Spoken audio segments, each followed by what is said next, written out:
Les raisons pour avoir écrit, ou pour écrire la férocité blanche ont été quand même, si ce n'est pas nombreuses, elles ont été plusieurs. Il n'y a pas eu une seule raison. Il y a eu plusieurs raisons qui sont liées entre elles. Parce qu'après tout, dans l'histoire, rien n'existe pas de façon isolée. Tous les faits historiques, même ceux qui n'ont rien à voir avec les autres apparemment, sont quand même liés. Souvent, nous ne pouvons pas voir les liens qu'il y a entre eux, mais ce n'est pas parce que ces liens n'existent pas, c'est parce que nous ne les avons pas découverts ou nous ne les avons pas compris. Mais il y a toujours des liens entre un fait historique et un autre. En plus, comme nous n'avons pas été habitués, nous n'avons pas été habitués à chercher à contextualiser ce que nous écoutons ou ce que nous apprenons. Nous recevons l'information et nous l'avalons telle qu'on nous la donne, ça s'oppose réserve d'inventaire. Mais n'oubliez pas qu'il y a toujours des liens qui existent entre des faits historiques apparemment très différents.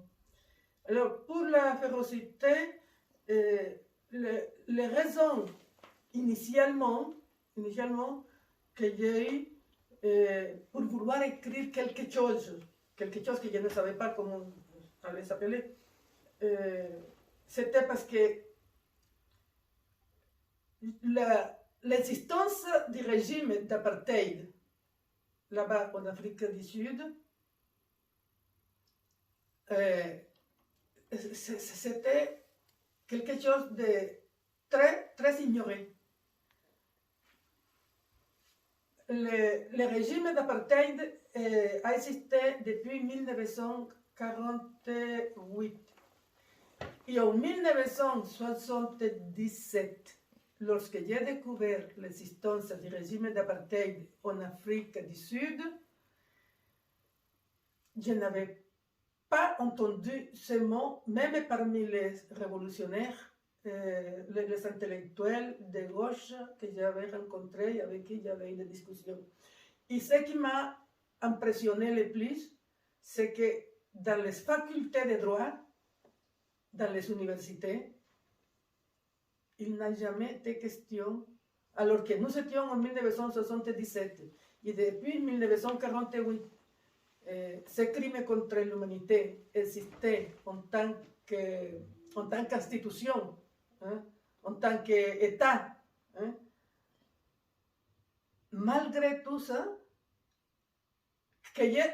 à l'époque, que j'ai reçu, et encore aujourd'hui, dans aucune faculté de droit des universités, ni en Amérique, ni en Europe, les crimes d'apartheid n'étaient pas objet d'études. Aucun spécialiste pour faire une analyse comparée entre ce qui était les crimes d'apartheid et ce qui avait été le nazisme, ce qui avait été les atrocités du nazisme, ce qui avait été les atrocités du Troisième Reich. À moi, ça m'a énormément frappé, ça m'a beaucoup interpellé, parce que c'est ça qui m'a fait mieux comprendre encore davantage ce qu'avait dit Aimé Césaire dans son discours sur le colonialisme, dans ce sens que, en fait, ce qui rendait impardonnable les crimes commis par Hitler, ce qui rendait absolument condamnable les atrocités commises par les nazis, ce n'était pas tellement le contenu de ces atrocités, mais le fait qu'ils aient eu lieu ici en Europe et sur des victimes européennes.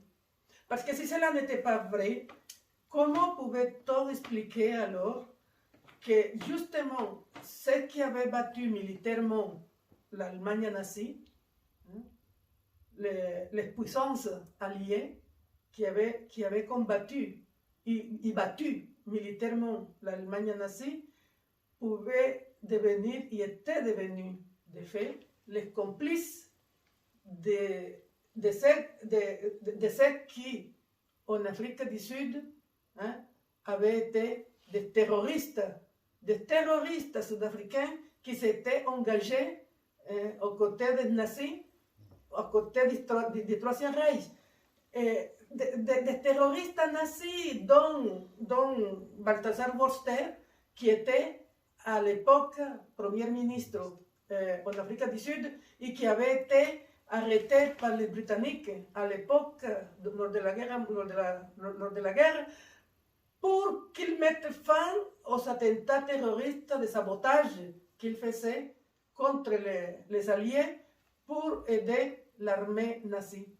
Voyez-vous, comment pouvait-on expliquer que cette puissance alliée qui avait battu militairement l'Allemagne nazie étaient les complices les plus déterminants de ces criminels anciens nazis devenus au pouvoir là-bas en Afrique du Sud.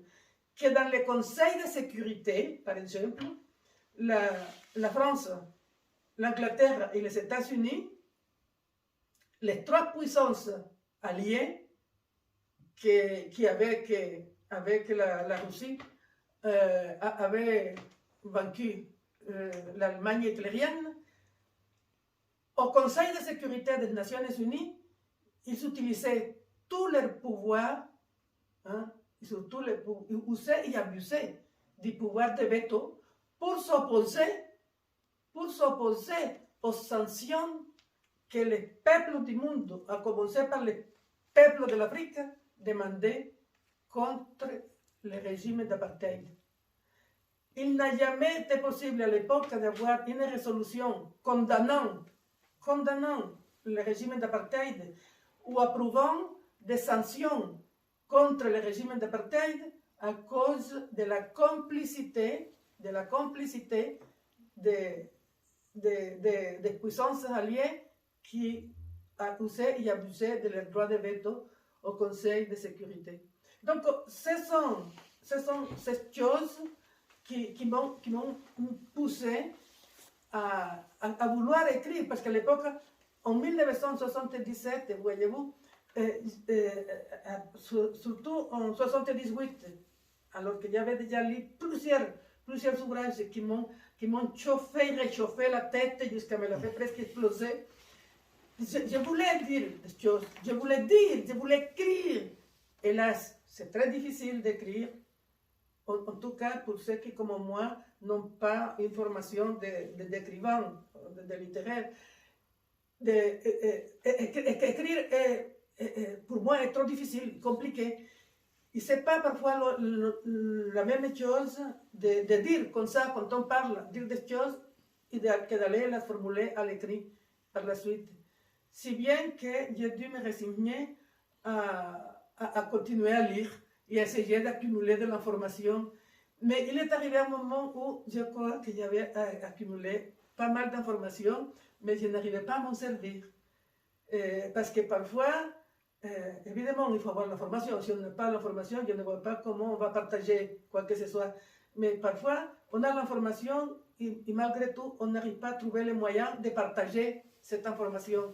Et c'est très frustrant, c'est même parfois angoissant. Donc, j'ai continué à chercher de l'information et c'est seulement en 84, quelque chose comme ça, que j'ai commencé à rédiger et au bout de quelques 3 pages, j'ai considéré que je n'avais pas encore assez d'informations. Mais en fait, je savais, c'était un peu une façon de me tromper à moi-même. C'était pas tellement que je n'avais pas assez d'informations, c'est que je n'arrivais pas à me servir vraiment de cette information. Et j'ai dû archiver ça et j'ai continué à lire. Et en 88, j'ai commencé à rédiger encore à nouveau. Et j'ai même rédigé une partie considérable, mais j'ai dû arrêter parce que je n'en pouvais plus. Et ça, c'était en 89 ou 90, quelque chose comme ça, j'ai dû archiver. Et j'ai continué à lire, mais là, à ce moment-là, j'avais quand même développé, surtout dans ma tête, j'avais développé pas mal de choses. Et il y avait un débat, une discussion contradictoire, un débat contradictoire avec mon mari, qui a été comment je peux dire, a été le débatteur ou l'interlocuteur le plus coriace que j'ai jamais trouvé. Mais quand je vous dis coriace, c'est vraiment coriace. Hein? Quelqu'un qui ne parlait pas beaucoup, mais que chaque fois, quand il dit une chose, ce sont des arguments affilés, effilés, aiguisés. Et alors, donc, ça donnait des étincelles. Mais ça m'a obligé chaque fois à affiner davantage mon discours, mes arguments. C'était dans une discussion contradictoire, interminable et parfois pénible, parce que c'était une discussion très serrée, hein, comme je l'ai rarement eu avec quelqu'un d'autre, parce que la plupart des gens qui m'ont opposé des arguments, enfin, m'ont opposé pas des arguments vraiment, mais des idées reçues, qu'ils sont entendus, qu'ils sont lus, qu'ils sont même assez consensuels. On va me les opposer. Alors que bon, là j'avais quelqu'un qui avait des arguments qui parfois me faisaient hésiter un peu, mais comme je n'étais pas prêt à m'arrêter en si bon chemin, ça me poussait à avancer dans mes recherches et à trouver soit à trouver d'autres arguments, soit affiner c'est ce que j'avais. Et les années sont passées, et c'est seulement mais en plus, il y avait une chose, je me disais, bon, entre-temps, peut-être que quelqu'un écrira un livre qui abordera le sujet, et si cela est fait par quelqu'un d'autre, ça y est, c'est fait. Parce que, après tout, l'important, ce n'est pas qui l'a fait, c'est ce qui a été fait. Que ça sert, est-ce que ça sert ou pas? Hein? Après, il y a eu la fin de l'apartheid. Hein? Et Mandela est arrivé à la présidence, et tout ça, et j'ai continué à réfléchir. Et en 98, j'ai fait la troisième tentative.